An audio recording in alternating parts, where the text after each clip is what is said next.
ಎಲ್ಲರಿಗೂ ಇಂದಿನ ತರಗತಿಗೆ ಸ್ವಾಗತ. ಅಧ್ಯಾಯ 1 ನೋಡೋದಾದ್ರೆ ಆರೋಗ್ಯ ಮತ್ತು ರೋಗಗಳು. ವಿಶ್ವ ಆರೋಗ್ಯ ಸಂಸ್ಥೆಯ ಪ್ರಕಾರ ಆರೋಗ್ಯ ಅಂದ್ರೆ ಒಬ್ಬ ವ್ಯಕ್ತಿ ರೋಗ ಮುಕ್ತವಾಗಿರುವುದಲ್ಲ, ಬದಲಾಗಿ ಒಬ್ಬ ವ್ಯಕ್ತಿ ಭೌತಿಕವಾಗಿ, ಸಾಮಾಜಿಕವಾಗಿ ಮತ್ತು ಮಾನಸಿಕವಾಗಿ ಉತ್ತಮ ಸ್ಥಿತಿಯಲ್ಲಿದ್ದರೆ ಅದನ್ನ ಆರೋಗ್ಯ ಅಂತ ಕರೆಯಲಾಗುತ್ತದೆ. ರೋಗ ಮತ್ತು ಅನಾರೋಗ್ಯ.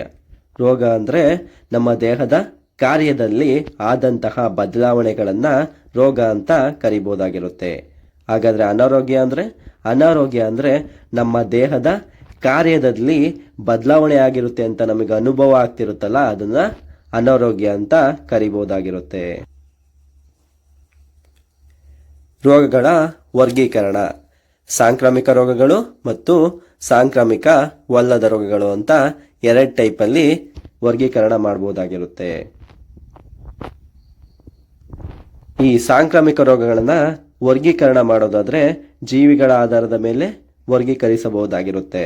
ಬ್ಯಾಕ್ಟೀರಿಯಾದಿಂದ ಟೈಫಾಯ್ಡ್ ಆಗಿರ್ಬೋದು, ಕಾಲರಾ ಆಗಿರ್ಬೋದು, ಕ್ಷಯ ಆಗಿರ್ಬೋದು, ಈ ರೀತಿಯ ರೋಗಗಳು ಬರುತ್ತವೆ. ವೈರಸ್ನಿಂದ ಸಾಮಾನ್ಯ ಶೀತ ಆಗಿರ್ಬೋದು, ಇನ್ಫ್ಲುಯೆಂಜಾ ಆಗಿರ್ಬೋದು, HIV ಆಗಿರ್ಬೋದು, ಡೆಂಗ್ಯೂ ಆಗಿರ್ಬೋದು, ಈ ರೀತಿಯ ಕಾಯಿಲೆಗಳು ಈ ವೈರಸ್ನಿಂದ ಬರುತ್ತವೆ ಅಂತ ಹೇಳ್ಬೋದಾಗಿರುತ್ತೆ. ಪ್ರೋಟೋಜೋವಾಗಳಿಂದ ಮಲೇರಿಯಾ ಆಗಿರ್ಬೋದು, ಕಾಲನ್ಸರಂತಹ ರೋಗಗಳು ಬರ್ತವೆ. ಫಂಗಸ್ನಿಂದ ಉಗುರು ಮತ್ತು ತೊಡೆ ಸಂಧಿಗಳಲ್ಲಿ ಶಿಲೀಂಧ್ರ ಸೋಂಕುಗಳು ಕಾಣಿಸ್ಕೊಳ್ತವೆ ಅಂತ ಹೇಳ್ಬೋದಾಗಿರುತ್ತೆ. ಈ ದುಂಡು ಹುಳುಗಳಿಂದ ಅನೇಕ ರೋಗಗಳು ಬರ್ತವೆ ಅಂತ ಹೇಳ್ಬೋದಾಗಿದೆ. ಸಾಂಕ್ರಾಮಿಕ ರೋಗಗಳ ಪ್ರಸರಣ ವಿಧಾನಗಳು. ನೇರ ಪ್ರಸರಣ ಅಂದ್ರೆ ಡೈರೆಕ್ಟ್ ಟ್ರಾನ್ಸ್ಮಿಷನ್, ಪರೋಕ್ಷ ಪ್ರಸರಣ ಅಂದ್ರೆ ಇಂಡೈರೆಕ್ಟ್ ಟ್ರಾನ್ಸ್ಮಿಷನ್ ಅಂತ ಹೇಳ್ಬೋದಾಗಿದೆ. ನೇರ ಪ್ರಸರಣ. ಈ ನೇರ ಪ್ರಸರಣದಲ್ಲಿ ಯಾವ ರೀತಿಯಲ್ಲಾಗುತ್ತೆ? ನೇರ ಸಂಪರ್ಕ ಅಥವಾ ಸ್ಪರ್ಶದಿಂದ, ಹನಿಗಳ ಸೋಂಕಿನಿಂದ, ಮಣ್ಣಿನೊಂದಿಗೆ ಸಂಪರ್ಕದಿಂದ, ಕಚ್ಚುವಿಕೆ ಅಥವಾ ಚುಚ್ಚುವಿಕೆಯಿಂದ ಈ ನೇರವಾಗಿ ರೋಗಗಳು ಪ್ರಸರಣ ಆಗುತ್ತೆ ಅಂತ ಹೇಳ್ಬೋದಾಗಿರುತ್ತೆ. ನೇರ ಅಥವಾ ಸ್ಪರ್ಶದಿಂದ ಒಬ್ಬ ರೋಗ ಪೀಡಿತ ವ್ಯಕ್ತಿಯನ್ನ ನಾವು ಮುಟ್ಟೋದ್ರಿಂದ ಈ ನೇರವಾಗಿ ರೋಗಗಳು ಹರಡಬಹುದಾಗಿರುತ್ತೆ. ಹನಿಗಳ ಸೋಂಕಿನಿಂದ ಒಬ್ಬ ರೋಗ ಪೀಡಿತ ವ್ಯಕ್ತಿ ಶೀಂದಾಗಿರ್ಬೋದು ಮತ್ತೆ ಉಸಿರಾಡದ ಗಾಳಿಯನ್ನ ನಾವು ಉಸಿರಾಡಿದಾಗ ಈ ರೋಗಗಳು ಹರಡಬಹುದಾಗಿರುತ್ತೆ. ಥರ್ಡ್ ಒನ್ ನೋಡೋದಾದ್ರೆ ಮಣ್ಣಿನ ಸಂಪರ್ಕದಿಂದ ಅಂದ್ರೆ ಕೊಕ್ಕೆ ಹುಳುಗಳಾಗಿರ್ಬೋದು, ಜಂತು ಹುಳುಗಳಾಗಿರ್ಬೋದು, ಈ ರೀತಿಯ ಹುಳುಗಳಿಂದ ಕೂಡ ಈ ರೋಗಗಳು ಪ್ರಸರಣ ಆಗ್ಬೋದು ಮಣ್ಣಿನೊಂದಿಗೆ ಅಂತ ಹೇಳ್ಬೋದಾಗಿದೆ. ಕಚ್ಚುವಿಕೆಯಿಂದ ಅಥವಾ ಚುಚ್ಚುವಿಕೆಯಿಂದ, ಈ ರೇಬಿಸ್ ಬಂದಿರುವಂತಹ ನಾಯಿಯಿಂದ ಕಚ್ಚಿಸಿಕೊಳ್ಳುವುದರಿಂದ ಕೂಡ ಈ ರೋಗಗಳು ಪ್ರಸರಣ ಆಗ್ತವೆ. ಚುಚ್ಚುವಿಕೆಯಿಂದ ಒಬ್ಬ ರೋಗ ಪೀಡಿತ ವ್ಯಕ್ತಿಗೆ ಇಂಜೆಕ್ಷನ್ ಕೊಟ್ಟಿರ್ತಾರಲ್ಲ, ಆ ಇಂಜೆಕ್ಷನ್ನ ಮತ್ತೊಬ್ಬ ನಾರ್ಮಲ್ ವ್ಯಕ್ತಿಗೆ ಚುಚ್ಚುವಿಕೆಯಿಂದ ಕೂಡ ಈ ರೋಗಗಳು ಹರಡಬಹುದಾಗಿರುತ್ತೆ ಅಂತ ಹೇಳ್ಬೋದಾಗಿದೆ. ಪರೋಕ್ಷ ಪ್ರಸರಣ. ಸಾಂಕ್ರಾಮಿಕ ರೋಗಗಳು ಪರೋಕ್ಷವಾಗಿ 5FS ಎಂದು ಜನಪ್ರಿಯವಾಗಿ ಕರೆಯಲ್ಪಡುವ ವಿಧಾನಗಳಿಂದ ಹರಡುತ್ತವೆ. ಈ ನೊಣಗಳಿಂದ ಆಗಿರ್ಬೋದು, ಬೆರಳುಗಳಿಂದ ಆಗಿರ್ಬೋದು, ಫೆಮೆಟ್ಸ್ ಅಂದ್ರೆ ಟವಲ್ ಆಗಿರ್ಬೋದು, ಕರವಸ್ತ್ರ ಆಗಿರ್ಬೋದು, ಇತ್ಯಾದಿಗಳಿಂದ ಕೂಡ ಈ ಪರೋಕ್ಷವಾಗಿ ಈ ಸಾಂಕ್ರಾಮಿಕ ರೋಗಗಳು ಹರಡಬಹುದಾಗಿರುತ್ತೆ. ಮತ್ತೆ ಆಹಾರದಿಂದ, ದ್ರವ ರೂಪದ ವಸ್ತುಗಳಿಂದ ಕೂಡ ಪರೋಕ್ಷವಾಗಿ ಈ ರೋಗಗಳು ಹರಡುತ್ತವೆ ಅಂತ ಹೇಳ್ಬೋದು.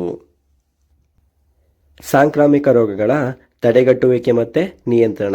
ವೈಯಕ್ತಿಕವಾಗಿ ಸ್ವಚ್ಛವಾಗಿರೋದ್ರಿಂದ, ಆಹಾರ ಮತ್ತು ನೀರಿನ ಸ್ವಚ್ಛತೆಯನ್ನ ಕಾಪಾಡಿಕೊಳ್ಳುವುದರಿಂದ, ನಮ್ಮ ಸುತ್ತಮುತ್ತಲಿನ ಪರಿಸರವನ್ನ ಸ್ವಚ್ಛವಾಗಿ ಇಟ್ಕೊಳ್ಳೋದ್ರಿಂದ, ಮತ್ತೆ ವ್ಯಾಕ್ಸಿನೇಷನ್ಗಳನ್ನ ಮಾಡಿಸಿಕೊಳ್ಳುವುದರಿಂದ ತಡಿಬಹುದಾಗಿದೆ. ಮತ್ತೆ ಉತ್ತಮವಾದ ಮೆಡಿಸಿನ್ಗಳ ಬಳಕೆಯಿಂದ ಕೂಡ ಈ ಸಾಂಕ್ರಾಮಿಕ ರೋಗಗಳಿಂದ ಮುಕ್ತವಾಗಿರಬಹುದಾಗಿದೆ.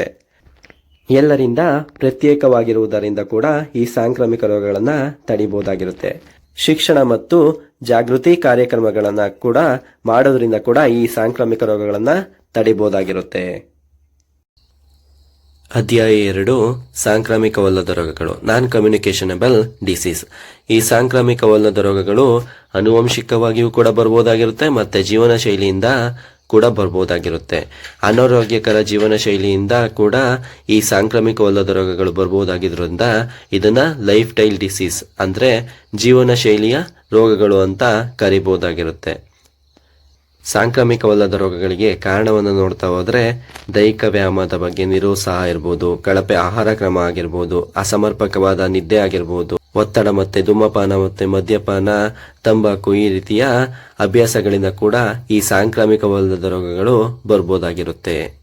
ಸಾಂಕ್ರಾಮಿಕವಲ್ಲದ ರೋಗಗಳ ವರ್ಗೀಕರಣವನ್ನು ನೋಡೋದಾದ್ರೆ ಜೀವನ ಶೈಲಿಯ ಕಾಯಿಲೆಗಳು ಮತ್ತು ಮಾನಸಿಕ ಕಾಯಿಲೆಗಳು ಎಂಬ 2 ಟೈಪ್ ಬರ್ತವೆ. ಈ ಜೀವನ ಶೈಲಿಯ ಕಾಯಿಲೆಗಳು ಅಂದ್ರೆ ಲೈಫ್ ಸ್ಟೈಲ್ ಡಿಸೀಸ್ ಅಲ್ಲಿ ಡಯಾಬಿಟಿಸ್ ಇರ್ಬೋದು, ಹೈಪರ್ ಟೆನ್ಷನ್ ಇರ್ಬೋದು, ಹಾರ್ಟ್ ಡಿಸೀಸ್ ಇರ್ಬೋದು, ಸ್ಟ್ರೋಕ್ ಆಗಿರ್ಬೋದು, ಕ್ಯಾನ್ಸರ್ ಅಂತಹ ಕಾಯಿಲೆಗಳು ಈ ಜೀವನ ಶೈಲಿಯ ಕಾಯಿಲೆಗಳಲ್ಲಿ ಬರ್ತವೆ ಅಂತ ಹೇಳ್ಬೋದಾಗಿರುತ್ತೆ.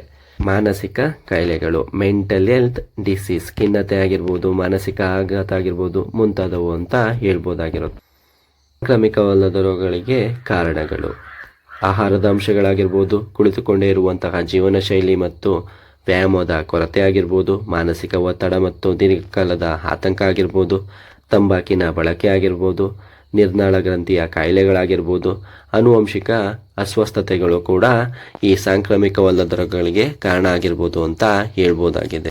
ಹಾಗಾದ್ರೆ ಈ ಸಾಂಕ್ರಾಮಿಕ ರೋಗಗಳನ್ನ ಹೇಗೆ ತಡೆಗಟ್ಬೋದು, ಹೇಗೆ ಚಿಕಿತ್ಸೆಯನ್ನು ಕೊಡ್ಬೋದು ಅಂದ್ರೆ ನಮ್ಮ ಆಹಾರದ ಕ್ರಮದಿಂದ ಮತ್ತೆ ಸಾಕಷ್ಟು ನಿದ್ದೆಯನ್ನ ಮಾಡೋದ್ರಿಂದ ಮತ್ತೆ ನಿಯಮಿತವಾಗಿ ಡೈಲಿ ವ್ಯಾಯಾಮವನ್ನ ಮಾಡೋದ್ರಿಂದ ಮಾನಸಿಕವಾಗಿ ವಿಶ್ರಾಂತಿಯನ್ನ ಕೊಡೋದ್ರಿಂದ ಕೂಡ ಕಡಿಮೆ ಮಾಡಬಹುದಾಗಿರುತ್ತೆ. ತಂಬಾಕು, ಮದ್ಯಪಾನ, ಡ್ರಗ್ಸ್ ಬಳಕೆಯನ್ನ ಬಿಡುವುದರಿಂದ ಕೂಡ ಕಡಿಮೆ ಮಾಡಬಹುದಾಗಿರುತ್ತೆ. ಮತ್ತೆ ಆಂಟಿ ಆಕ್ಸಿಡೆಂಟ್ಗಳನ್ನ ಕಡಿಮೆ ಮಾಡೋದ್ರಿಂದ ಕೂಡ ಕಡಿಮೆ ಮಾಡಬಹುದಾಗಿರುತ್ತೆ. ಆಯುರ್ವೇದ, ಹೋಮಿಯೋಪತಿ ಮತ್ತೆ ಯುನಾನಿಯಂತಹ ಔಷಧಿಗಳನ್ನ ಬಳಕೆ ಮಾಡೋದ್ರಿಂದ ಕೂಡ ಈ ಸಾಂಕ್ರಾಮಿಕವಲ್ಲದ ರೋಗಗಳನ್ನ ತಡಿಬಹುದಾಗಿರುತ್ತೆ ಮತ್ತೆ ಚಿಕಿತ್ಸೆಯನ್ನ ನೀಡಬಹುದಾಗಿರುತ್ತೆ ಅಂತ ಹೇಳ್ಬೋದಾಗಿದೆ. ಅಧ್ಯಾಯ 3 ಆರೋಗ್ಯಕರ ಜೀವನಕ್ಕಾಗಿ ಆಹಾರ ಕ್ರಮ, ಡಯಟ್ ಫಾರ್ ಹೆಲ್ತಿ ಲಿವಿಂಗ್. ಒಬ್ಬ ವ್ಯಕ್ತಿಯು ದಿನದಲ್ಲಿ ಸೇವಿಸುವ ವಿವಿಧ ರೀತಿಯ ಆಹಾರ ಪದಾರ್ಥಗಳ ಒಟ್ಟು ಮೊತ್ತವನ್ನ ಆಹಾರ ಕ್ರಮ ಅಂದ್ರೆ ಡಯಟ್ ಅಂತ ಹೇಳ್ಬೋದಾಗಿದೆ. ನಾವೇನ್ ತಿಂತೀವಿ, ಎಷ್ಟು ತಿಂತೀವಿ ಮತ್ತೆ ನಮ್ಮ ಆರೋಗ್ಯಕ್ಕೆ ಏನಾಗುತ್ತದೆ ಎಂಬುದರ ನಡುವೆ ಸೂಕ್ಷ್ಮವಾದ ಸಂಬಂಧವಿರುತ್ತದೆ. ಮಾನವ ದೇಹಕ್ಕೆ ಆಹಾರದ ಅಗತ್ಯತೆಗಳು, dietary requirements of human body. ದೇಹವನ್ನ ಬಲಾಢ್ಯಗೊಳಿಸುವ ಆಹಾರಗಳು ಅಂದ್ರೆ ನಮ್ಮ ದೇಹವನ್ನ ಕಟ್ಟುವಂತಹ ಆಹಾರಗಳು ಯಾವ್ಯಾವು ಅಂದ್ರೆ ಹಾಲಾಗಿರ್ಬೋದು, ಮಾಂಸ ಆಗಿರ್ಬೋದು, ಕೋಳಿ ಆಗಿರ್ಬೋದು, ಮೀನಾಗಿರ್ಬೋದು, ಮೊಟ್ಟೆ ಆಗಿರ್ಬೋದು, ಬೇಳೆಕಾಳುಗಳಾಗಿರ್ಬೋದು, ನೆಲಗಡಲೆ ಆಗಿರ್ಬೋದು. ಇವೆಲ್ಲ ನಮ್ಮ ದೇಹವನ್ನ ಕಟ್ಟುವಂತಹ ಅಂದ್ರೆ ನಮ್ಮ ದೇಹವನ್ನ ಬಿಲ್ಡ್ ಮಾಡುವಂತಹ ಆಹಾರ ಪದಾರ್ಥಗಳಾಗಿವೆ. ಶಕ್ತಿಯನ್ನ ನೀಡುವಂತಹ ಆಹಾರಗಳು ಅಂದ್ರೆ ಎನರ್ಜಿನ ನೀಡುವಂತಹ ಆಹಾರಗಳು ಯಾವ್ಯಾವು ಅಂದ್ರೆ ಧಾನ್ಯಗಳಾಗಿರ್ಬೋದು, ಸಕ್ಕರೆ ಆಗಿರ್ಬೋದು, ಬೇರುಗಳಾಗಿರ್ಬೋದು, ಕೊಬ್ಬು ಮತ್ತು ತೈಲಗಳು ನಮ್ಮ ದೇಹಕ್ಕೆ ಎನರ್ಜಿಯನ್ನ ನೀಡುವಂತಹ ಆಹಾರಗಳಾಗಿವೆ ಅಂತ ಹೇಳ್ಬೋದಾಗಿದೆ. ರಕ್ಷಣಾತ್ಮಕ ಆಹಾರಗಳು ಯಾವ್ಯಾವು ಅಂದ್ರೆ ತರಕಾರಿಗಳು, ಹಣ್ಣುಗಳಾಗಿರ್ಬೋದು. ಇವೇನ್ ಮಾಡ್ತವೆ ಅಂದ್ರೆ ನಮ್ಮ ದೇಹದಲ್ಲಿ ಯಾವ್ದಾದ್ರು ಗಾಯಗಳಾಗಿರ್ಬೋದು ಮತ್ತೆ ಯಾವ್ದಾದ್ರು ಒಂದು ಕಲೆಗಳಾಗಿರ್ಬೋದು ಇವೆಲ್ಲ ಹುಷಾರ್ ಮಾಡುವಂತಹ ಕಾರ್ಯವನ್ನ ಈ ತರಕಾರಿಗಳು ಮತ್ತು ಹಣ್ಣುಗಳು ಮಾಡ್ತವೆ ಅಂತ ಹೇಳ್ಬೋದಾಗಿದೆ. ಪೋಷಕಾಂಶಗಳು ನ್ಯೂಟ್ರಿಯೆಂಟ್ಸ್, ಪ್ರೋಟೀನ್ ಆಗಿರ್ಬೋದು, ಕಾರ್ಬೋಹೈಡ್ರೇಟ್ ಆಗಿರ್ಬೋದು, ಫ್ಯಾಟ್ಸ್ ಆಗಿರ್ಬೋದು, ವಿಟಮಿನ್, ಮಿನರಲ್ಸ್, ವಾಟರ್ ಆಗಿರ್ಬೋದು. ಈ ಎಲ್ಲ ಆಹಾರವನ್ನ ದಿನನಿತ್ಯ ಸೇವನೆ ಮಾಡೋದ್ರಿಂದ ನಮ್ಮ ದೇಹ ಮತ್ತೆ ಆರೋಗ್ಯ ಉತ್ತಮವಾಗಿರುತ್ತೆ ಅಂತ ಹೇಳ್ಬೋದಾಗಿದೆ. ಸಮತೋಲಿತ ಆಹಾರ ಕ್ರಮ, ಬ್ಯಾಲೆನ್ಸ್ಡ್ ಡಯಟ್, ನಮ್ಮ ದೇಹದ ಸಾಮಾನ್ಯ ಬೆಳವಣಿಗೆ ಮತ್ತು ವಿಕಾಸಕ್ಕೆ ಅಗತ್ಯವಿರುವ ಪ್ರೋಟೀನ್ಗಳು, ಕಾರ್ಬೋಹೈಡ್ರೇಟ್ಗಳು, ಕೊಬ್ಬು, ಖನಿಜಗಳು ಮತ್ತು ವಿಟಮಿನ್ಗಳಂತಹ ಎಲ್ಲ ಪೋಷಕಾಂಶಗಳನ್ನ ಒಳಗೊಂಡಿರುವ ಆಹಾರವನ್ನ ಸಮತೋಲಿತ ಆಹಾರ ಕ್ರಮ ಅಂತ ಹೇಳ್ಬೋದಾಗಿದೆ. ಸಮತೋಲಿತ ಆಹಾರದಲ್ಲಿನ ಪೋಷಕಾಂಶಗಳ ಪ್ರಮಾಣವು ವಯಸ್ಸು, ಲಿಂಗ ಮತ್ತೆ ವ್ಯಕ್ತಿ ಕೈಗೊಳ್ಳುವ ದೈಹಿಕ ಚಟುವಟಿಕೆಗಳನ್ನ ಅವಲಂಬಿಸಿ ಭಿನ್ನವಾಗಿರುತ್ತದೆ ಅಂತ ಹೇಳ್ಬೋದಾಗಿದೆ. ಅಪೌಷ್ಟಿಕತೆಯ ವಿಧಗಳು, ಟೈಪ್ ಆಫ್ ಮಾಲ್ ನ್ಯೂಟ್ರಿಷನ್, ಪೌಷ್ಟಿಕತೆಯ ಕೊರತೆ, ಅಂಡರ್ ನ್ಯೂಟ್ರಿಷನ್, ಅತಿಯಾದ ಪೋಷಣೆ, ಓವರ್ ನ್ಯೂಟ್ರಿಷನ್. BMI ಅನ್ನ ನಿರ್ಣಯಿಸುವುದು ಹೇಗೆ? BMI ಅಂದ್ರೆ ಬಾಡಿ ಮಾಸ್ ಇಂಡೆಕ್ಸ್ ಆಗಿದೆ. ಬಾಡಿ ಮಾಸ್ ಇಂಡೆಕ್ಸ್ ಎತ್ತರಕ್ಕೆ ತೂಕದ ಸೂಚ್ಯಂಕವಾಗಿದೆ ಅಂತ ಹೇಳ್ಬೋದಾಗಿದೆ. ಒಬ್ಬ ವ್ಯಕ್ತಿ ಇಷ್ಟೇ ಎತ್ತರ ಇದ್ರೆ ಇಷ್ಟೇ ತೂಕದಲ್ಲಿ ಇರಬೇಕು ಅಂತ ಈ BMI ತಿಳಿಸಿಕೊಡುತ್ತೆ ಅಂತ ಹೇಳ್ಬೋದಾಗಿದೆ. BMI ಅನ್ನ ಸಾಮಾನ್ಯವಾಗಿ ವಯಸ್ಕರನ್ನ ಕಡಿಮೆ ತೂಕ, ಅಧಿಕ ತೂಕ ಮತ್ತು ಬೊಜ್ಜು ಎಂದು ವರ್ಗೀಕರಿಸಲು ಬಳಸಲಾಗುತ್ತದೆ ಅಂತ ಹೇಳ್ಬೋದಾಗಿದೆ. ಮೀಟರ್ನಲ್ಲಿ ಎತ್ತರದ ವರ್ಗದಿಂದ ಕಿಲೋಗ್ರಾಂಗಳಲ್ಲಿ ತೂಕವನ್ನ ಭಾಗಿಸುವ ಮೂಲಕ ಇದನ್ನ ಪಡೆಯಲಾಗುತ್ತದೆ.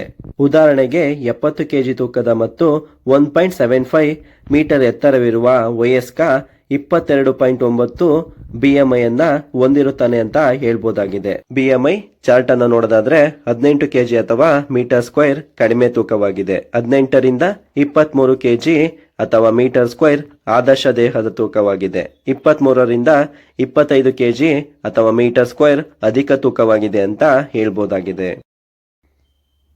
ತಿನ್ನುವ ಅಸ್ವಸ್ಥತೆಗಳು, ಈಟಿಂಗ್ ಡಿಸಾರ್ಡರ್. ಈ ಈಟಿಂಗ್ ಡಿಸಾರ್ಡರ್ ಅಲ್ಲಿ 2 ಟೈಪ್ ಬರ್ತವೆ. ಒಂದು ಅನೋರೆಕ್ಸಿಯಾ ನರ್ವೋಸಾ, ಇನ್ನೊಂದು ಬುಲಿಮಿಯಾ ನರ್ವೋಸಾ. ಅನೋರೆಕ್ಸಿಯಾ ನರ್ವೋಸಾ ಅಂದ್ರೆ ಆಹಾರವನ್ನ ತಿನ್ನಲು ನಿರಾಕರಣೆ ಮಾಡೋದು, ಅಂದ್ರೆ ಸ್ವಲ್ಪನೇ ತಿನ್ನೋದಾಗಿರ್ಬೋದು. ಮತ್ತೆ ಅವ್ರೇನು ಅಂದ್ರೆ ದಪ್ಪ ಇದ್ದೀನಿ ಇಲ್ಲ ಸಣ್ಣ ಇದ್ದೀನಿ ಅಂತ ತಿಂದಲೇ ಇರುವಂತದ್ದಾಗಿರ್ಬೋದು. ಇದನ್ನ ಅನೋರೆಕ್ಸಿಯಾ ನರ್ವೋಸಾ ಅಂತ ಕರಿಬಹುದಾಗಿದೆ. ಸೆಕೆಂಡ್ ಒಂದು ನೋಡೋದಾದ್ರೆ ಬುಲಿಮಿಯಾ ನರ್ವೋಸಾ. ಪುನಃ ಅತಿಯಾಗಿ ತಿನ್ನೋದನ್ನ ಬುಲಿಮಿಯಾ ನರ್ವೋಸಾ ಅಂತ ಹೇಳ್ಬೋದಾಗಿದೆ. ಅಂದ್ರೆ ಇವಾಗ ಏನೋ ಬಿರಿಯಾನಿ ತಿಂದಿರ್ತಾರೆ, ಅದನ್ನ ವಾಂತಿ ಮಾಡಿ ಮತ್ತೆ ಮಟನ್ ಕಾಣಿಸ್ತು ಅಂದ್ರೆ ಮಟನ್ ತಿನ್ನುವಂತದ ಹೇಳ್ಬೋದಾಗಿದೆ.